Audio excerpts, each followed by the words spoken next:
Assalamualaikum, jumpa lagi. Kali ni dalam rancangan DIY Do It Yourself. Tu tengok kolam Abah kat kampung, tak nampak ikan langsung. Jadi hari ini saya nak cuba buat penapis atau filter untuk kolam ikan. Yang dalam kolam lah, fish pond. Kalau kita nak beli di kedai ikan tu, saya rasa tak adalah sebesar ni kan. Saya pun benda ni dah dibuat macam kolam. Sebelum ni Abah dia letak banyak pokok kan, jadi ikan tu boleh hidup dalam banyak pokok. Sekarang ni pasal dah tertutup dan ikan pun dah besar, makan semua pokok-pokok kembang ni. Jadi banyak ikan yang mati tanpa oksigen dan juga air dia sangat keruh. So saya pun beli satu bekas ni kan. Bekas ni RM20 saya beli, dan beberapa PVC lah, pipe, T, angle. So saya cuba lubangkan dulu, lubang di side dulu. Saya pasal korek dengan pisau lah, pasal saya tak ada drill yang boleh buat lubang kan. Jadi bila kita potong dengan pisau ni, banyaklah leaking kat tepi-tepi tu kan. Tapi tak apa, nanti kita letak silikon. So dia macam ni lah, dia macam T, ada overflow kat atas. Okay, macam tu. So pipe ni akan berada di dasar bekas ni, bekas balang ni lah. Okey, macam tu lah. Saya dah buat T, lepas satu lubang untuk air yang masuk, air daripada kolam ikan tu kan. Okey, ini baru testing kat rumah saya ni, bukan kat rumah Abah lagi ni. Pasal saya cadang bulan puasa ni, sebelum raya saya akan cuba pasang dan tengok hasil dia. Okey, banyak leaking lah. Dan tak apalah, kita nak tengok jadi air tu boleh keluar melalui pipe T tu kan. Tapi tengok air ni agak besar kan. Air agak besar masuk dan dia melempah dekat overflow kat atas. Jadi kalau kita buat, mungkin tidak berjaya menapis 100% kotoran daripada kolam ikan. Okey, setelah siap dia punya design asas dia, tengok dah berjaya, saya akan bawa balik lah. Saya akan cuba buat 2 lubang untuk air keluar daripada penapis, dengan harapan tidak ada lempahan lah. Okey, sebelum dalam bulan puasa tu, sebelum nak raya, saya balik lah dapat berbuka puasa di rumah, di kampung, untuk kita cuba repair kolam Abah. Okey, sekarang ni kita dah buat 2 pipe itu kan, 2 pipe outlet, 1 inlet. Lepas tu kita letak penapis lah.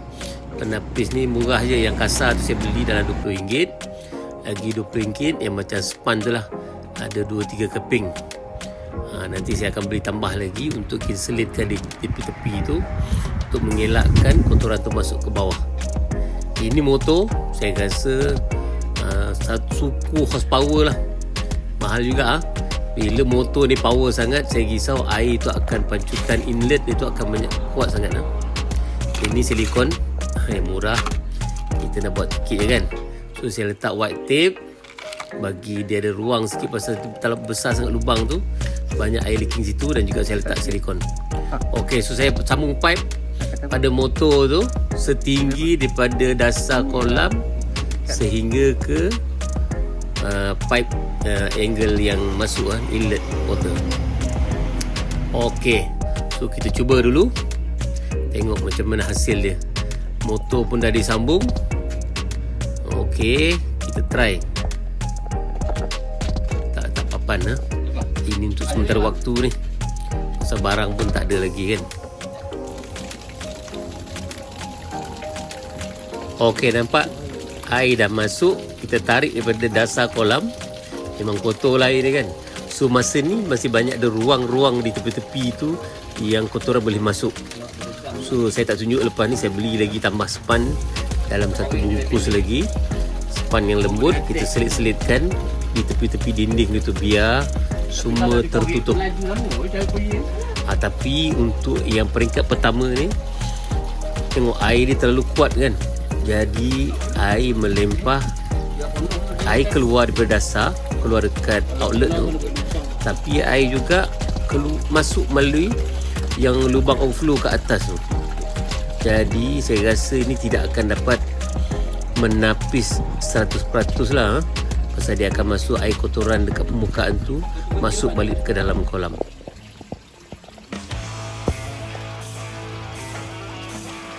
Okey, flow agak kuat. Okey lah. Bagus jugalah. Flow dia kuat. Tapi itulah, dia terlalu kuat. Air inlet tu pasal motor ni terlampau power. Jadi air tu terlalu laju masuk kan. Jadi tengok dia melempah-lempah keluar. So apa saya buat, saya pun terlupa nak tunjuk kat dalam ni pasal nak cepat. Saya letak satu stop cock tu untuk kita kontrol air daripada motor ke dalam inlet.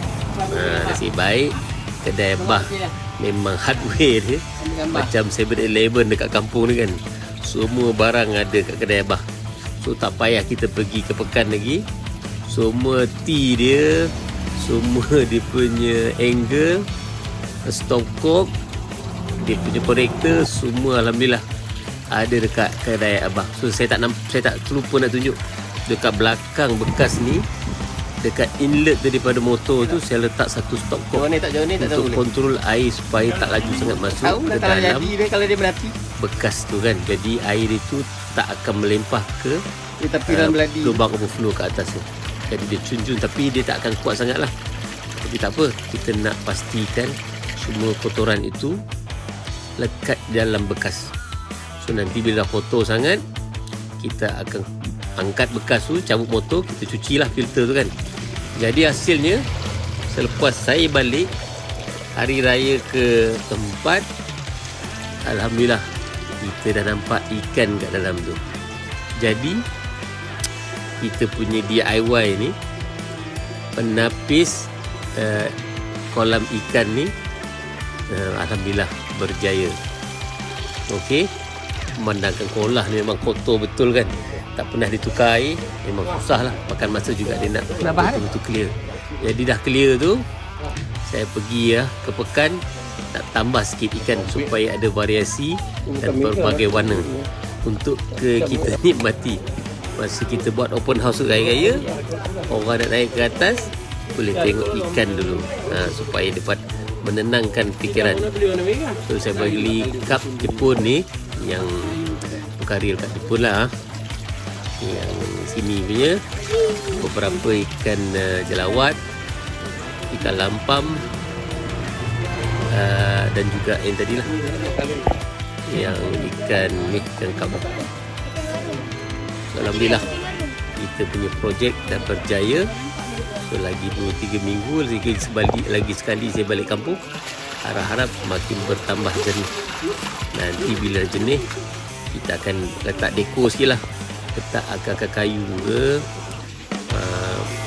apa-apalah supaya ikan tu dapat menjuruk dan bermain-main dalam kolam. So, okey, itu saja perkongsian dia. So kos saya tak banyak, bekas tu saya beli RM20, RM23 dekat DIY. Pipe tu dalam tak sampai RM10. Motor tu mahal sikit, RM160. Ada filter tu dalam RM40 atau RM50. Okey, alhamdulillah, jumpa lagi. Assalamualaikum.